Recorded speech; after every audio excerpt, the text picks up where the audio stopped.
নমস্কাৰ বন্ধু বান্ধৱীসকল, পুনৰ নতুন এটা ভিডিঅ' লৈ আহিছোঁ আপোনালোকৰ বাবে। ভিডিঅ'টো ভালদৰে চাই ৰাখক। বন্ধু বান্ধৱীসকল, আজি আমি কথা পাতিম 100 হাঁহৰ পোৱালি পালন কৰিলে কিমান টকা খৰচ হয় বা কিমান টকাৰ প্ৰয়োজন হয়। বন্ধু বান্ধৱীসকল, প্ৰথম কথা হ'ল যে যদি আমি 100 হাঁহ পালন কৰোঁ তেনেহ'লে পোৱালিটো কিনি আনিব লাগিব। গতিকে পোৱালিটো কিনি আনো যদি পোৱালিটো নিশ্চয় বাহিৰৰ পৰা আনিব লাগিব বা গাঁৱত কাৰোবাৰ পৰা ল'ব লাগিব।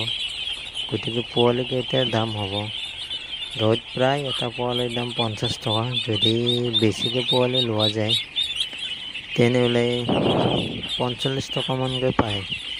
তথাপিও যদি আমি 100 পোৱালি আনো, 100 পোৱালিৰ দাম হ'ব কমচে কম 4,500 টকা।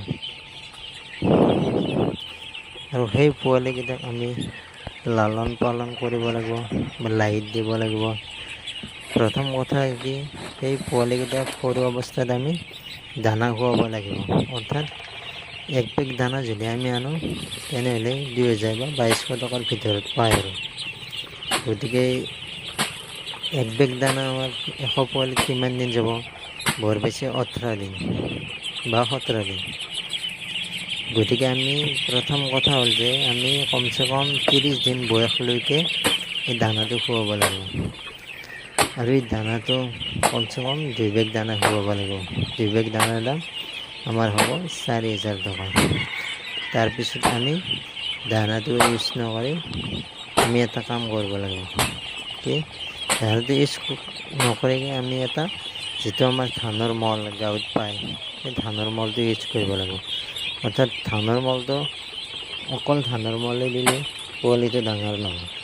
গতিকে আমি কি কৰিব লাগিব, এই ধানৰ মলটোৰ লগত অকণমান চাপৰ বা অলপ চাউল গুড়া দিলেই হ'ব বা চাউল দিলেই হ'ব, মিহলাই ইয়াতো দিব লাগিব। কমচে কম